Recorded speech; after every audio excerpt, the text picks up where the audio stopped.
and welcome to this week's Convex Conversation with me, broadcaster Helen Prospero. The One Malaysia Development Berhad scandal, often referred to as One MDB, has been declared by the US Department of Justice as the largest kleptocracy case to date, one of the world's greatest frauds. The Malaysian Sovereign Wealth Fund was systematically embezzled, with billions of US dollars diverted globally by the perpetrators of the scheme. Around 4.5 billion was allegedly stolen, money that was part of a government-run strategic development fund to help the people of Malaysia, who often have the most basic of living standards. Top politicians, big institutions, bankers, and Hollywood names have all been caught up in the scandal. But it's one woman's investigation and determination to expose the wrongdoing which has led to criminal investigations in a number of countries, a government toppled after 60 years in power, and convictions. Investigative journalist Clare Rewcastle Brown has dedicated years to exposing the world's biggest heist, often at great personal risk and cost, and is referred to as a legend or divi in some parts of Malaysia. The intricate story is the subject of a new Netflix documentary, Man on the Run, which Clare features in. She's the founder of the Sarawak Report, a journalistic blog focused on environmental and corruption issues in Malaysia, and author of The Wolfcatcher.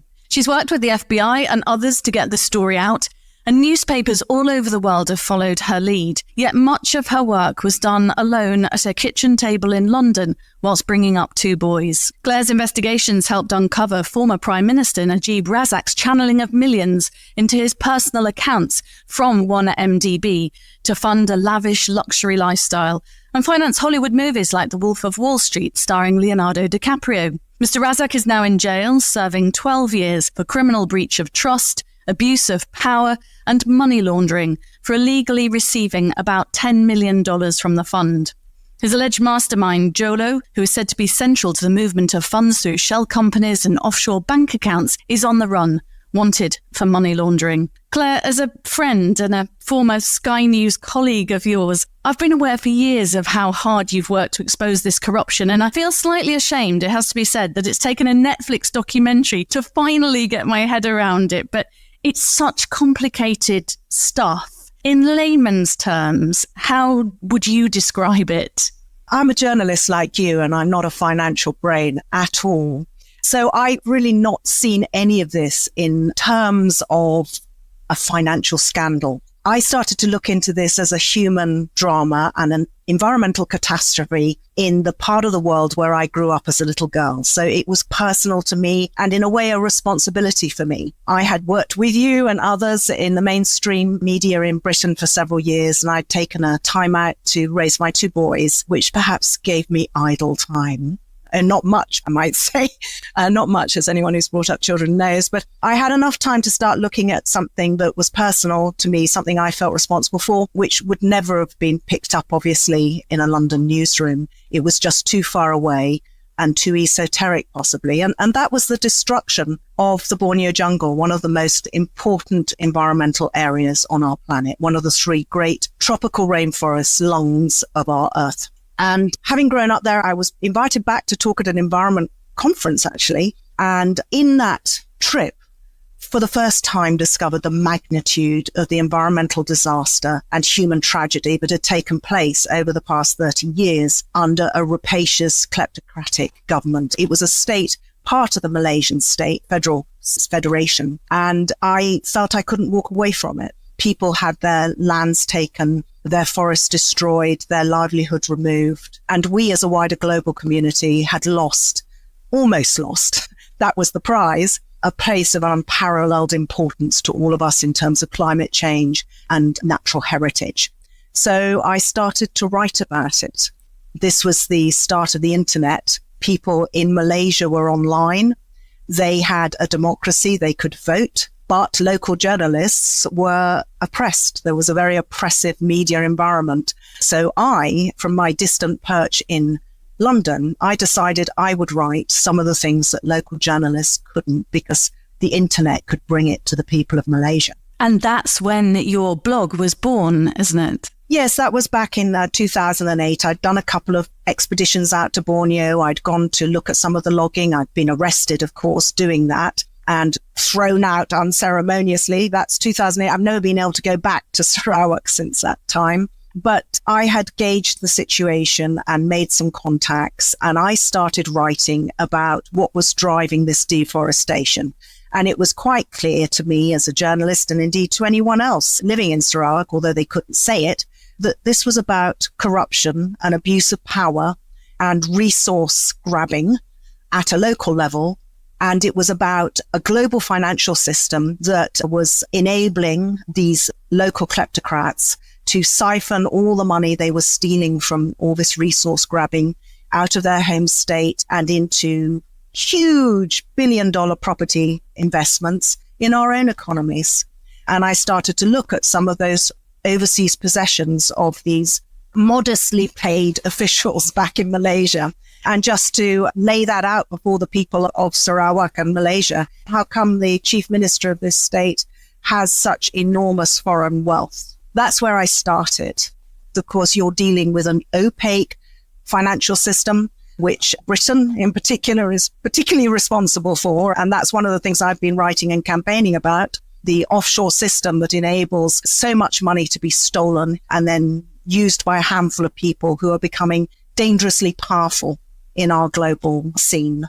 And in those early days, Claire, were people at that stage trying to shut you down? Because there you were, a woman working from an apartment in London, saying things that presumably at the corruption levels were hugely unpopular and people didn't want you saying. You bet, Helen. I was perhaps a bit of a naive in that respect. This was the early days of the internet, and fake news was just in its genesis, I think, and online PR and black PR operations were developing in those days. So I was delighted that I found myself getting tens of thousands of hits over in Malaysia and Sarawak, and massive response, massive comment. I knew I was getting traction, and people were at last seeing the facts that substantiated long-held suspicions about the people who had total control over Sarawak, this state in Malaysia. But very soon I began to experience unpleasant things, hacking on my website. I'd started a little radio station that was being broadcast shortwave those days, and that started to get interrupted and interfered with via Moldova, of all places. There were all sorts of things going on, and there were all sorts of internet sites popping up, describing me as a terrible person and defaming me. And there seemed to be a mass of people who'd taken a great hatred to me online, Facebook, Twitter, and all the rest, who didn't seem to be traceable. And this mysterious state of affairs was explained to me eventually by somebody who contacted me and said, Claire, you need to know what they are planning to do to you, because I work with these people and I can't allow this to happen. I think you're trying to do the right thing.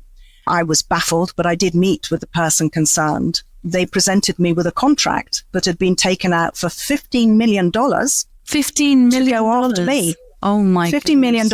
And that money was paid to a well-respected TV production and PR company that was based in the UK. And that became a major investigation of itself, because I was able to expose what they were doing and close them down. But these people were making tens of millions of dollars. The sort of people, I went to university with the guy who was running it. These were fellow Brits and Americans who were making huge sums of money, not just out of Malaysia, but out of numerous oppressive regimes. And famously autocratic global personalities were hiring these people to give them good publicity and to get them onto shows that they were creating for the BBC, CNN, and for CNBC, actually. It was a real scandal. And it gave me my first flavor, I think, of how global and complicit this corruption is, because there are corrupt people in ill-governed countries who are looting these resources from the populations that they should be taking care of and governing honestly. But there are several professional outfits here in United Kingdom and elsewhere who are providing legal resources, banking resources, wealth management and investment assistance, and indeed communication advice, very heavyweight communication advice and support. And I became the butt of that. This is not just about corruption in emerging economies. It's about global corruption and how we all need to keep an eye out for this exploitation of poorly governed countries. You were born, Claire, in Borneo, and I know you had a very happy 10 years, your first 10 years of life out there. What did the country mean to you, and what was it like growing up in Sarawak? It was a lovely place to be a little girl. We had a beautiful South China Sea to play in, and behind was a fabulous jungle and a beautiful landscape. And my last memory flying out, actually aged 8, being packed off to school in the UK, was flying down the whole of that enormous jungle island of Borneo and looking out from the plane and seeing this glorious flowering canopy below me. That was what I departed from. And when I came back in 2006, what I saw was square mile after square mile of palm oil plantation instead. And that's an environmental disaster. And I soon found out how the lives of the indigenous people had been affected by this dreadful stealing of their lands and of all the profits. It was all done in the name of helping them, of developing the country. But of course, not a bent penny went back to the local people. And that remains the case. I still run my radio station, and still every day we're forced to cover tragic stories of women whose babies die because there's no hospital provision, of people who are stateless because no one's bothered to give the indigenous people of the land status. It's a dreadful state of affairs, and someone has to write about it. And you've certainly done that. This started as an environmental investigation. It grew and led you to 1MDB. Just explain to me how it led to that. And I know it is a really complex story, but how it led you to the then Prime Minister Najib Razak and what was actually going on.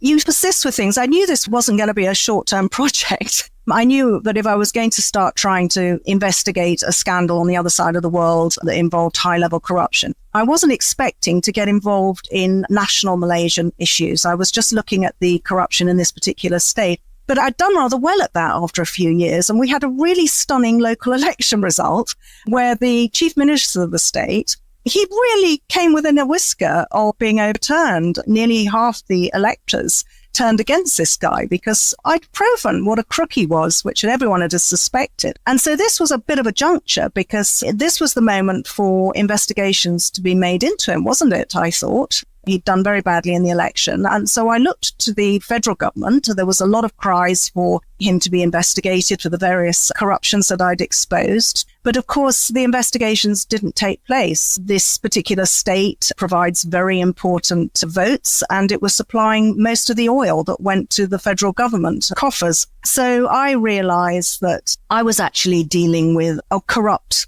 system that was Malaysia-wide. Of course I was. The corruption had permeated the entire country and it was top down. So at that point, I became more interested in what the Prime Minister was up to. He'd just won very successfully a general election, which he'd been expected to have trouble with for the first time since independence, actually. Malaysia had been run by a supposedly democratically elected government, but it had total control, financial and political control over the country that had not slipped up.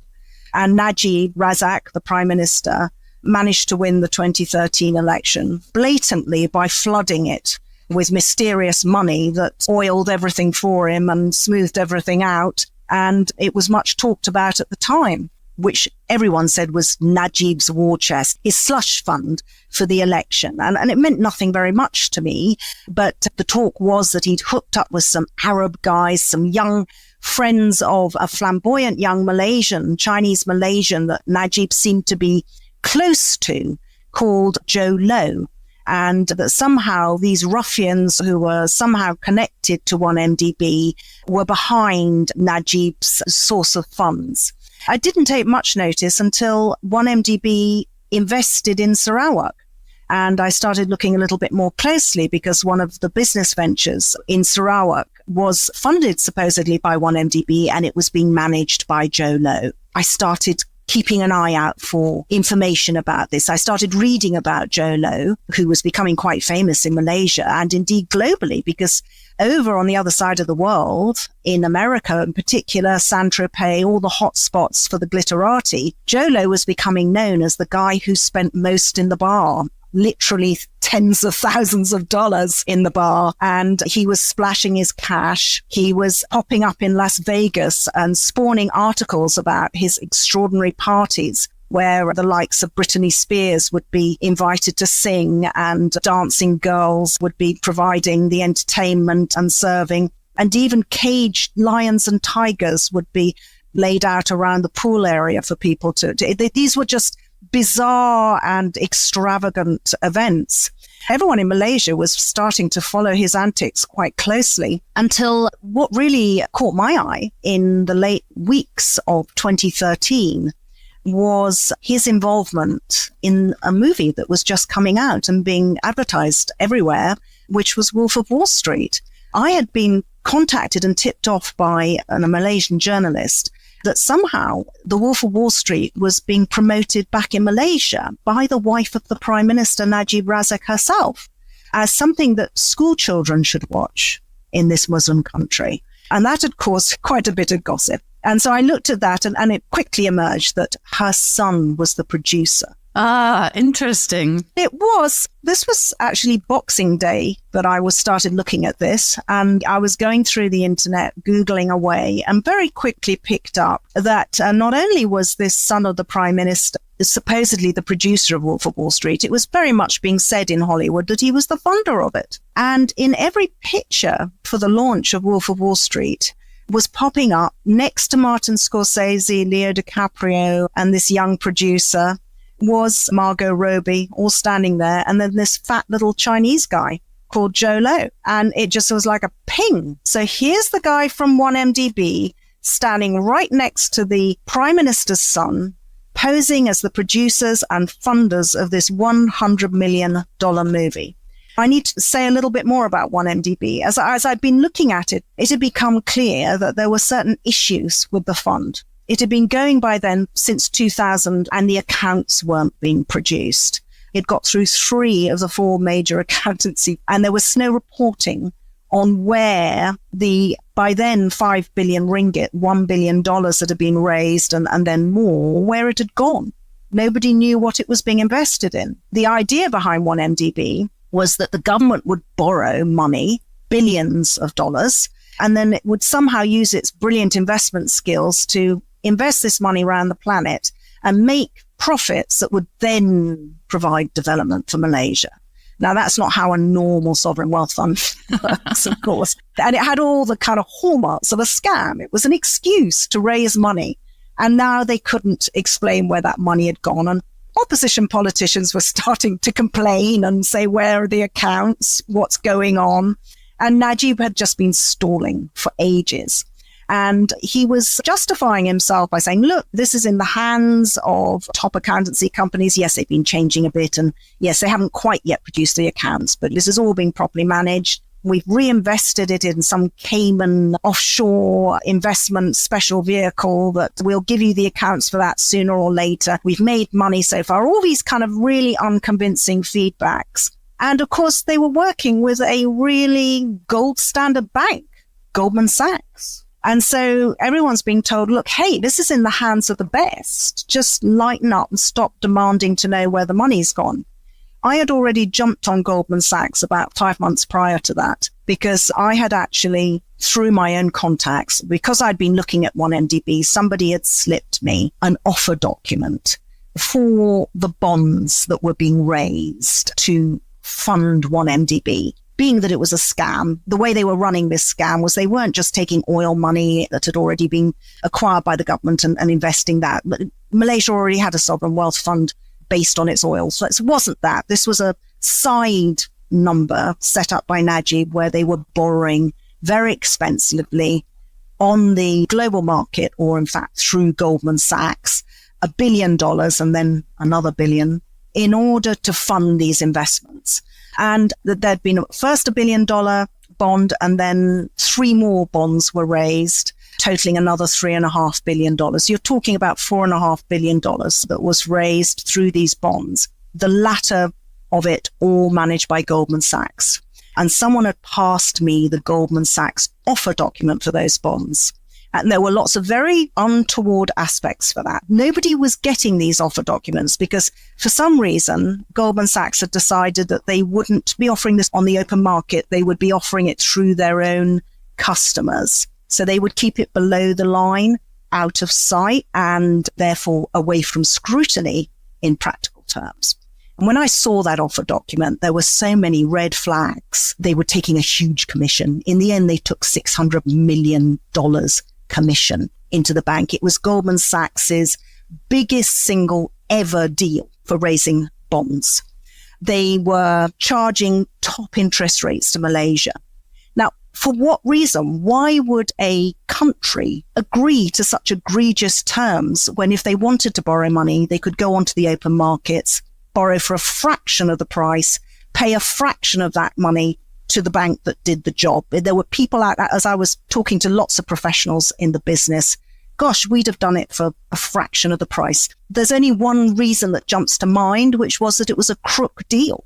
And therefore, the bank was charging a lot of money.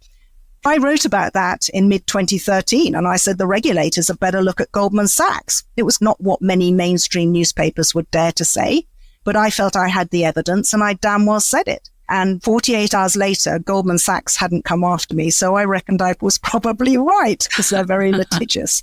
I'd got onto that sort of seam, as it were, by the time I found out about Wolf of Wall Street, by the time we knew that the money had gone missing, I started writing specifically about 1MDB. And my question was, could any of that missing, unaccounted for money, the billions that aren't being accounted for from 1MDB, could any of that have gone into the $100 million movie that appears to have been funded by Jho Low and the son of the Malaysian Prime Minister? And that was when I got my first set of very aggressive libel actions from the Malaysian establishment.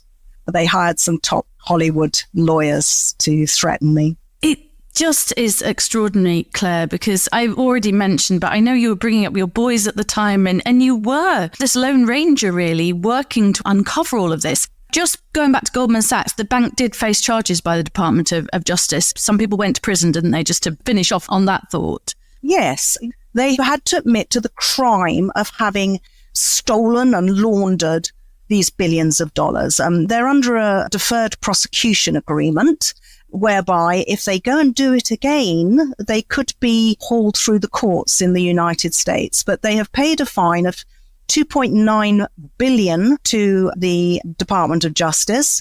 They've paid a fine of $2.5 billion to Malaysia, which isn't half what they should be paying to Malaysia, given that the costs of this disastrous borrowing and theft to the taxpayers of Malaysia. They've had to admit guilt. And indeed, some of their lower personnel in the bank, the head of Southeast Asia, Goldman Sachs, has had to plead guilty to conjuring up this scam and stealing hundreds of millions for himself. And a colleague of his has been found guilty in a court in New York for working with him on it. Personally, I say it all the time, this went right to the top of Goldman Sachs, and there was no way that the very top people in Goldman Sachs were not aware that the bank was up to something very rotten indeed, that was giving them and their colleagues the biggest bonuses they had ever got. And I've said that many times, and they've never been able to refute that. Perhaps a rather naive question, Claire, but how can these things happen at such scale in plain sight? I think our profession, its weaknesses are very exposed, along with many other professions, by this whole affair. These issues are lamentably underreported for a number of reasons. It was a huge story. It involved a lot of my time and focus. And that's something that mainstream media organizations don't have much of. Reporters have to churn out stuff. But there's more to it than that. Large media organizations, they don't want to rock the boat. They're part of a system. The major financial newspapers and news providers are relying on advertising, on clientele from the very financial systems and banks and companies that are perpetrating a lot of what is going on. And indeed, when I first started trying to get this story out, news organizations would say to me, we can't really report on this. We'd get kicked out of Malaysia. We wouldn't be able to do our valuable work. I say, this is the biggest story in Malaysia. You don't want to be kicked out for economic reasons that are to do with your own business. It's not that you're trying to do good work if you're not covering the very biggest story there. So 1MDB to me revealed so many weaknesses across our whole system, really, of global management, whereby enormous corruption is being allowed to continue unfettered. Was one of the giveaways for you, Claire, when you talked about Jho Low and what he was doing in glamorous places? What about the Prime Minister Najib Razak's lifestyle? Yes, indeed. Like any Malaysian politician, he lived beyond his visible means. But actually, I think this is really where we should introduce a character we haven't mentioned yet, which is his extraordinary wife. Rosma Mansour makes Imelda Marcos look like a total amateur when it comes to shopping and gross expenditure and waste and all the rest. She didn't collect shoes, she did, but her real fetish was Hermes handbags, of which she literally had hundreds. One handbag would be in the region of $250,000 each. She literally had shed loads of these handbags, which was a very obvious way of her flaunting her wealth. And the other thing she was really into was just the mass purchase of diamonds. She particularly liked pink diamonds. And Jho Low, whose influence came through Rosma, that's how he was attached to Najib, who's a young guy. His mother had known Rosma back in the day. They'd worked together before Rosma had identified Najib and married him as a second wife and propelled him, as many felt, into office as Prime Minister. She was always regarded as the pants in the household and the power behind the throne and the real driven person. And Jho stuck close to Rosma. She was keen on Hollywood. That was a large part of why the whole Hollywood escapade opened up. And he would buy diamonds for her. And quite a lot of stories. I went to Hong Kong and covered how he'd gone round and bought shed loads of diamonds for her in Hong Kong. And all this eventually was to come out when the whole roof came crashing down on their enterprise and the FBI started looking at how the money was spent. $500 million worth of the stolen 1MDB money went on jury for Rosma. Also a super yacht, I think, was involved there. I'm sure the FBI uncovered that as well. But how did you get involved, Claire, with the FBI? What was that moment for you when you started communicating with them? There was a whistleblower. I had been looking in and I've been battling with this story. I started identifying more and more possessions and assets, including huge Beverly Hills mansions. I spotted the super yacht, all this that was coming from these young guys involved with 1MDB, including Rosma. I had great fun for about 6 months, being sued at the same time as writing about this glaring expenditure that couldn't be explained. And of course, I was asking all the time, as journalist does, any more on the 1MDB stuff, looking for any more information. And someone came to me and said, there's somebody approaching opposition politicians in Malaysia, and I can give you their details. He seems to think he's got some inside information. And I looked at a little taster document that had been given to my intermediary, and I'd been covering 1MDB long enough to recognize that this guy knew about the people that Jho Low was working with in depth. These were 2 Arabs. One was actually a son of the King of Saudi Arabia, and another was a sort of Saudi Arabian guy living in Switzerland. And they were partners together, old school friends. And they had a company called Petra Saudi, which had gone into some weird joint venture with 1MDB, through which a whole lot of the money that had been raised had disappeared. It was all dead suspicious. And now I had a whistleblower from that company, and I know him well now. His name was Xavier Justo. He'd worked with these guys.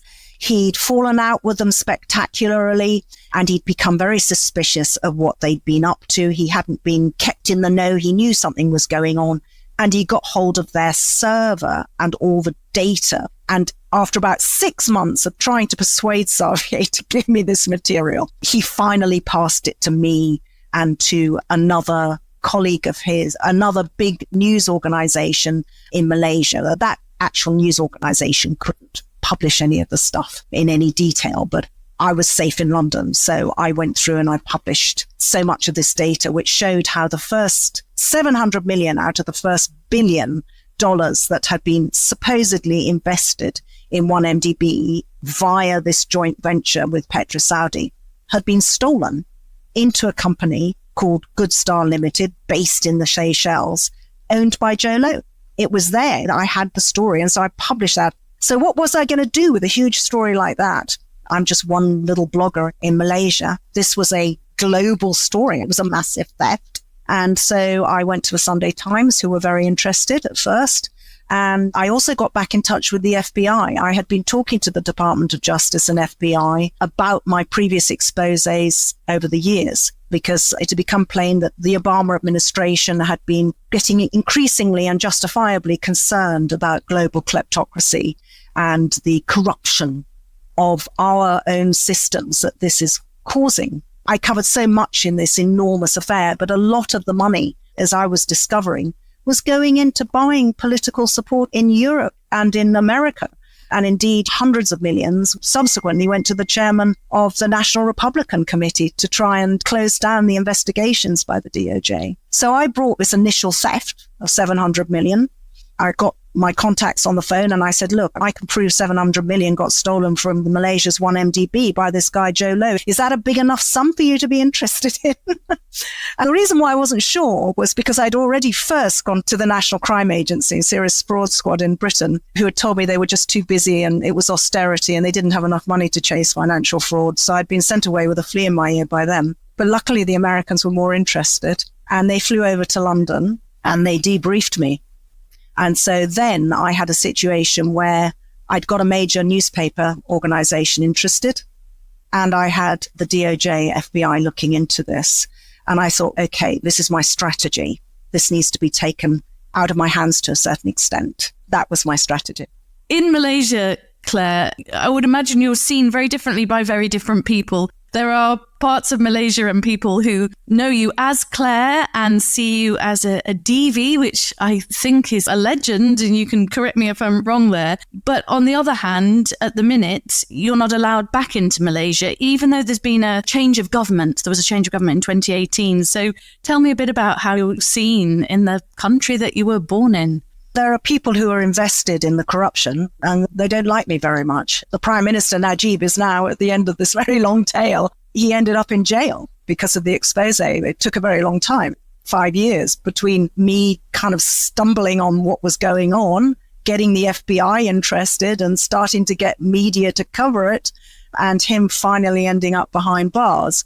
But obviously, when you're splashing $5 billion around, you find a lot of friends and supporters, and your party's very fond of you to a large degree. Those sorts of people are very against me, and they have a lot of money and power, and they've been able to make my life quite challenging.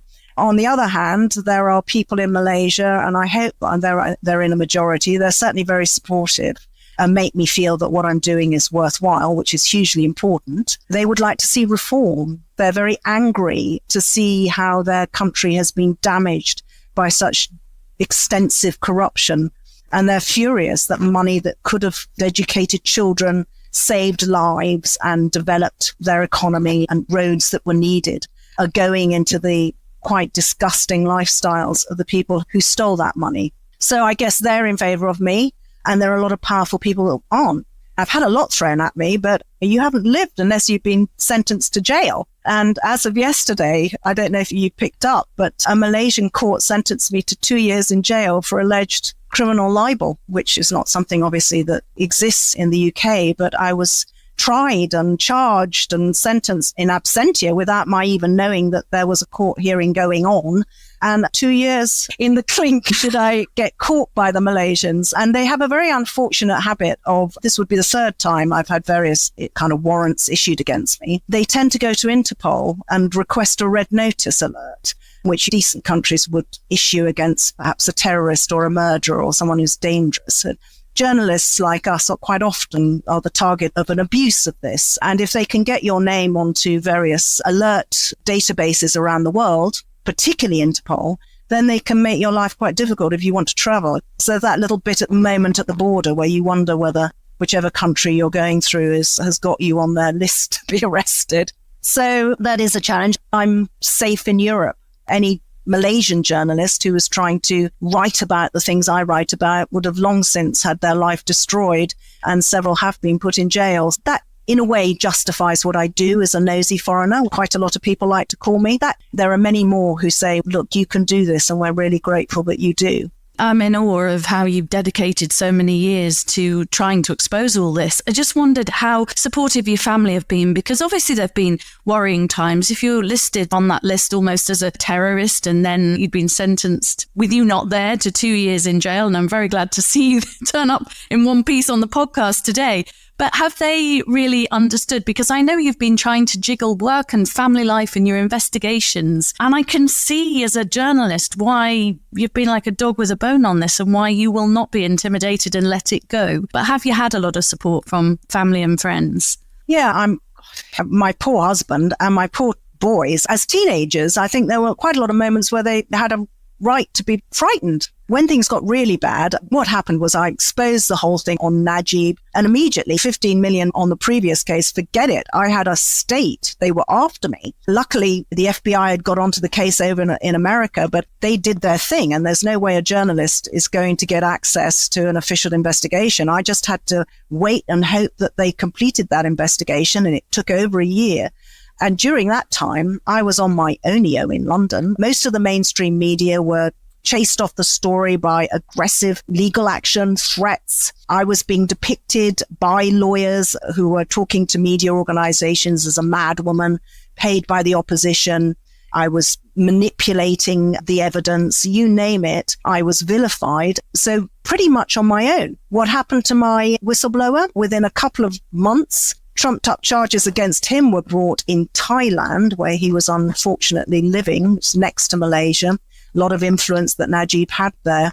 And Xavier, my whistleblower, was thrown in a Bangkok jail where he languished for 18 months. We all felt dreadful about that. First, I was in contact with his wife, and then she was siphoned off. They told us she mustn't talk to me, otherwise things would happen to him. She was kept under a kind of house arrest by these people who were hired by PetroSaudi and their collaborators in Thailand. We went through just a nightmare year where warrants for my arrest were issued by Malaysia. And sitting there in London, it became very clear that I was being hacked.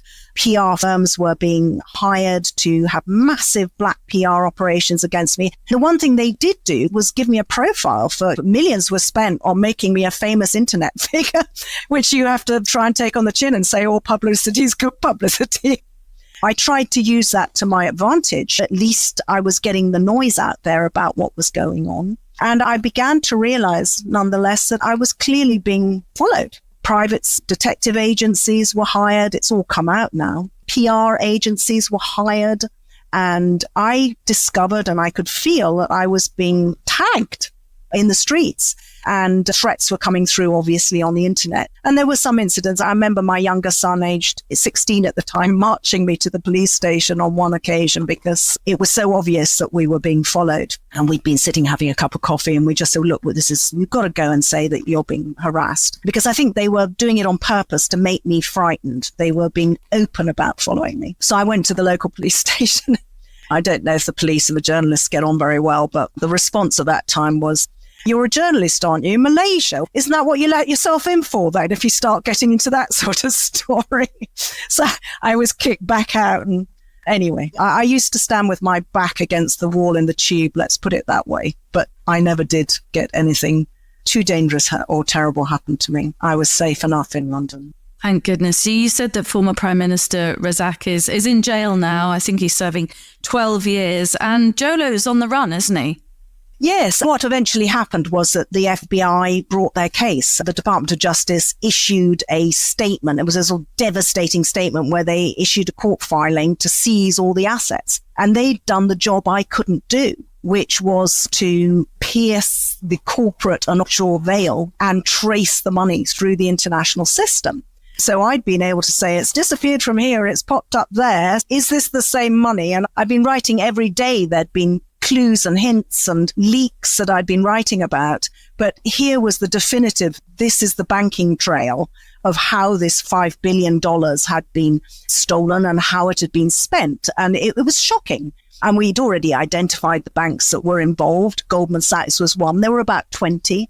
And they had all deliberately and culpably turned a blind eye. Several banks have faced obviously not big enough punishments or fines, but they had to admit malpractice, and they did it because there was so much money and they thought that Najib had so much power and control within Malaysia that they were safe. Najib was the finance minister, prime minister. He controlled 1MDB. He was the sole shareholder and signatory of 1MDB.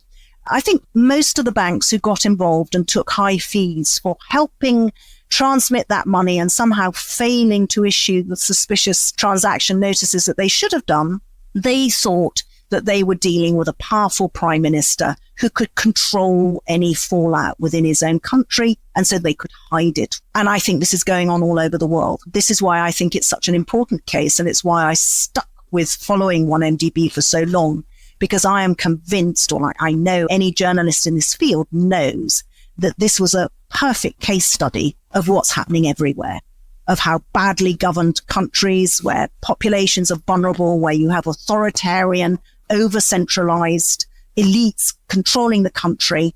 This is what is going on. The money is being taken and the international finance system is happily assisting the process. This was in black and white in the court filings, and that really put the heat on Najib then. Suddenly I was the one that had the clunking fist, the FBI punching behind me, and Najib was on the run.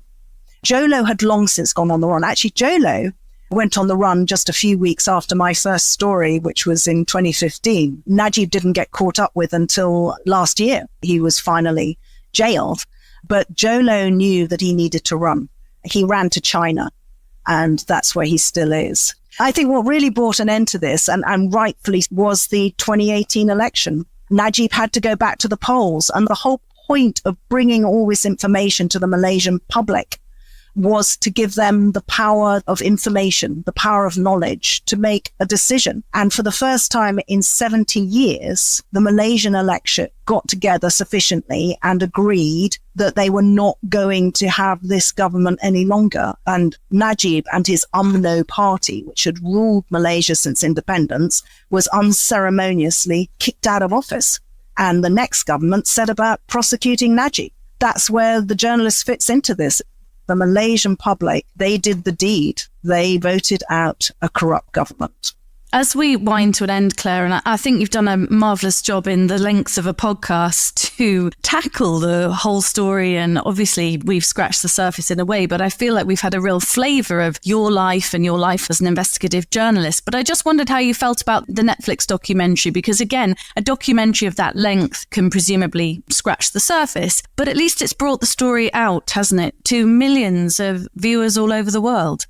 Yes, there's been quite a lot of publicity about this story, but I think so much of it has been about the finance, about the scale of the theft, about the politics. And I think it's so important. I think the Netflix Man on the Run documentary really set out to achieve that. It's actually about the human effects of these sorts of massive corrupt acts by people who are abusing the trust of public office. And the Malaysian situation has just been a perfect example of just how much pain and suffering that greed, irresponsible kleptocracy can bring. And I started from the bottom up. I didn't start with the data. I started with the consequences, the wiping out of a rainforest, the marginalization of people into extreme poverty by those who were stealing what they had. And by countering that injustice, by looking at the corruption that was behind it, and then holding those people finally to account by exposing them.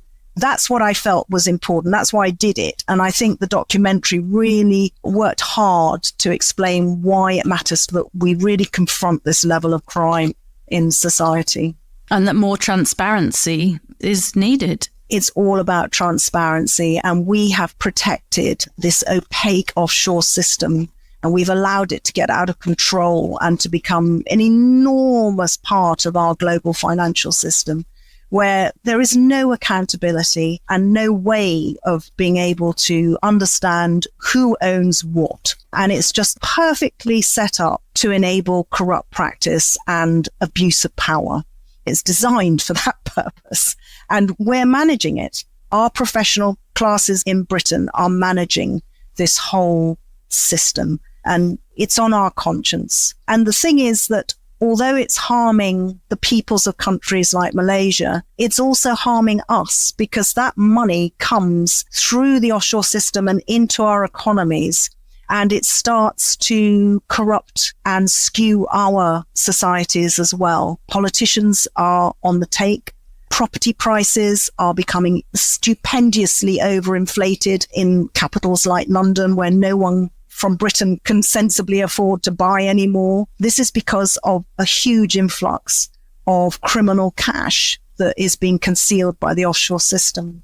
Claire, thank you so much for taking time to recount the story. And I know that you're always a bit time poor because you've always got things going on and you're a busy lady, and investigative journalist work is never done. But I just want to say a massive thank you. And I'm glad we did eventually get round to sitting down. Extraordinary work. It's such a big story and it's always very difficult to get down to the detail of it. But some of what was at stake I hope got through. And I thank you so much for giving me an opportunity to talk about it. It's a pleasure, Claire. You've been listening to investigative journalist Clare Rewcastle Brown, author of The Wolfcatcher, founder of the Sarawak Report, and the journalist at the heart of uncovering the 1MDB fraud and conspiracy, which is thought to be the world's biggest fraud. Download and subscribe to our series at convex.podbean.com or search The Convex Conversation on Spotify, Stitcher, Apple and Google Podcasts, or wherever you listen to yours. I'll be back next week with another inspirational guest. I'll see you then.